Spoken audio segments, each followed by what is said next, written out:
പാട്ടുകളിലേക്ക് കൂടുതൽ അടുത്തത് 1.5 വയസ്സ് മുതൽ പാടുമായിരുന്നു എന്നൊക്കെ അച്ഛനും അമ്മയും പറഞ്ഞായിരുന്നു. ഇവനെ ഞാൻ ജനിച്ചത് വിജയദശമി നാളിലായിരുന്നല്ലോ, 1981, അതുപോലെ ഒക്ടോബർ 7. അപ്പൊ അങ്ങനെ വിജയലക്ഷ്മി എന്ന് പേര് വന്നത് അങ്ങനെയാണ്. അപ്പൊ ചെന്നൈയിൽ വെച്ചാ പാടിക്കൊണ്ടിരുന്നു. കുഞ്ഞിലേ പാട്ടാണ് ഏറ്റവും ഇഷ്ടം അല്ലേ? അതെ അതെ. പക്ഷെ പ്ലേബാക്ക് സിംഗർ ഒക്കെ ആവണതിന് മുന്നേ തന്നെ രുദ്രവീണ വായിക്കുന്ന ആർട്ടിസ്റ്റ് എന്നുള്ള രീതിയിൽ. രുദ്രവീണ അല്ല, ഗായത്രി വീണ. ഗായത്രി, രുദ്രവീണ എന്ന് പറയാറില്ല അതിനെ? ഇല്ല, ഗായത്രി വീണയെന്ന്. അത് രുദ്രവീണ തെറ്റിച്ച് പറയണേ. അത് പറയുമ്പോ അങ്ങനെ എല്ലാവരുടെയും വായിൽ അങ്ങനെ വന്നു പോണേ. എന്റെ വായിൽ നിന്ന് വന്ന അബദ്ധമാണ്. അബദ്ധമല്ല, അതും കുഴപ്പമില്ല. രുദ്ര അത് തെറ്റൊന്നുമില്ല. ഗായത്രി വീണ. സാധാരണ വീണയിൽ നിന്ന് ഗായത്രി വീണ എന്താണ് പ്രത്യേകത?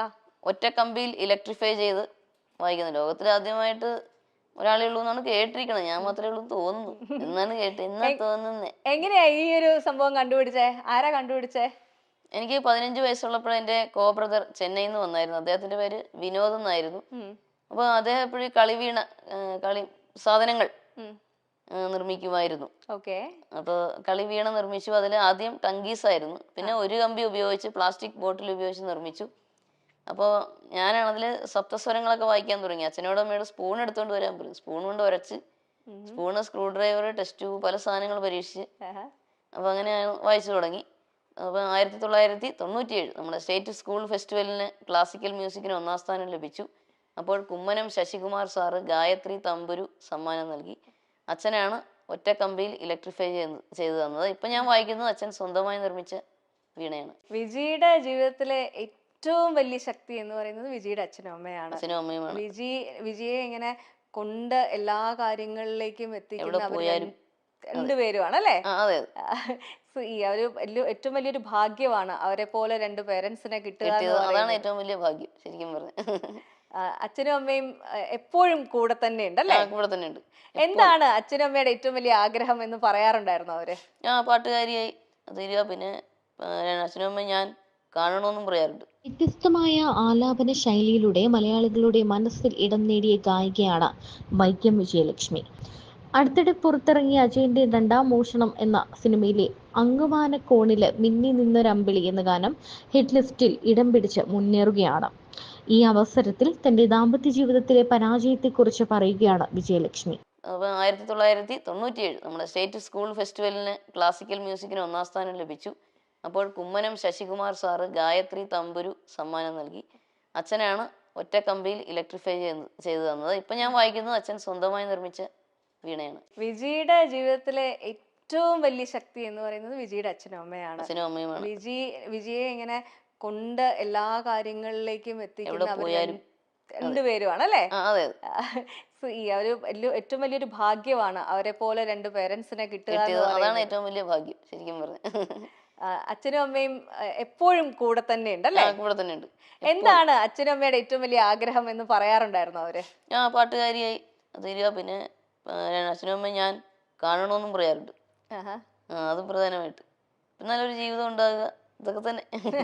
സംഗീതത്തിൽ എത്ര എത്തിക്കാമോ അത്ര എത്തിക്കുക എന്നുള്ളതാണ്. നമ്മളെ അച്ഛനമ്മമാര് നമ്മളെ നോക്കുന്നത് പോലെ വേറെ ആർക്കും ചെയ്യാൻ പറ്റില്ല എന്നുള്ളൊരു സംഭവമുണ്ട്.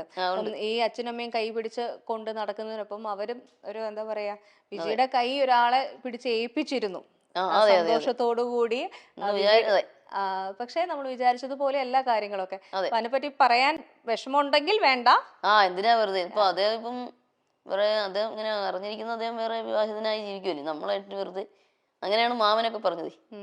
അദ്ദേഹം എന്ത് ചെയ്യുന്നു എന്നുള്ളത് നമ്മൾ വിട്ടേക്കാം. അത് വിട്, അത് നമുക്ക് വിടണ്ടല്ലോ. അപ്പൊ കേട്ട് ആ ഒരു എന്താ പറയാ, ജീവിതത്തിന്റെ യാത്രയിൽ നമ്മളോടൊപ്പം വന്നു ചേർന്ന വ്യക്തി നമ്മളെ മനസ്സിലാക്കിയില്ല എന്നുള്ളൊരു വിഷമം ഭയങ്കരമായിട്ടുണ്ട് അല്ലേ? അതുണ്ട്.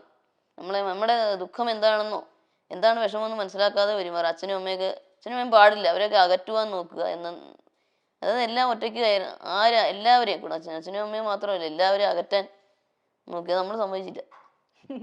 സാധാരണ പെൺകുട്ടികള് ഇത്തരത്തിലുള്ള എന്താ പറയാ പ്രശ്നമുള്ള സാഹചര്യങ്ങളിൽ പെട്ടുപോയി കഴിഞ്ഞാൽ അതിൽ നിന്നും പുറത്തു വരാൻ ഉള്ള ധൈര്യം ഉണ്ടാവാറില്ല.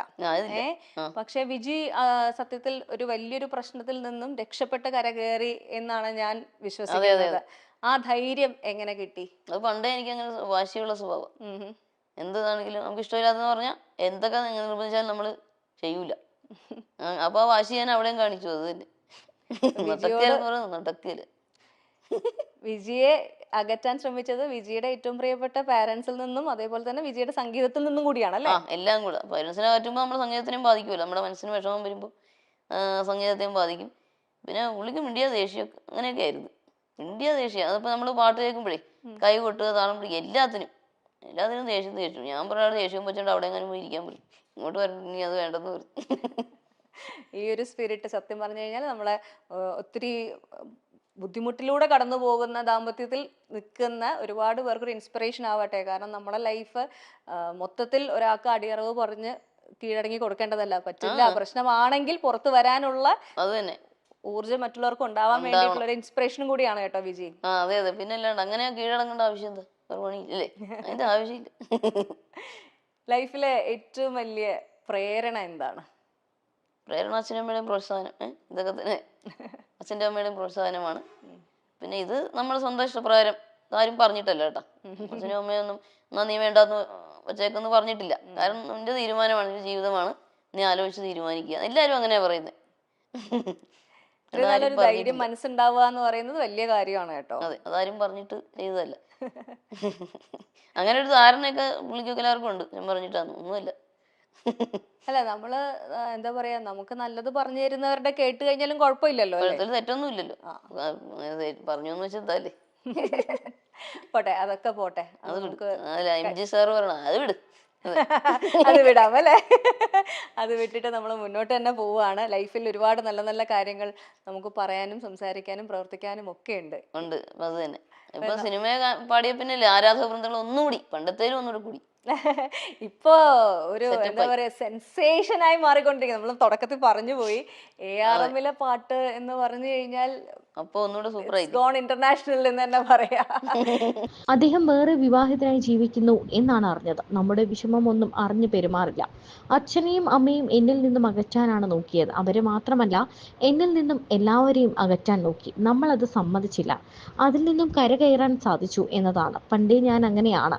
എനിക്കിഷ്ടമില്ലാത്തൊരു കാര്യം ആരൊക്കെ നിർബന്ധിച്ചാലും ചെയ്യില്ല. ആ വാശിയാണ് കരകയറാൻ സാധിച്ചത്. എൻ്റെ സ്വന്തം ഇഷ്ടപ്രകാരമാണ് വേണ്ടെന്ന് വെച്ചത്. എൻ്റെ ജീവിതമാണ്, എൻ്റെ തീരുമാനമാണ്. ആലോചിച്ച് തീരുമാനിക്കാനാണ് എല്ലാവരും പറഞ്ഞത്.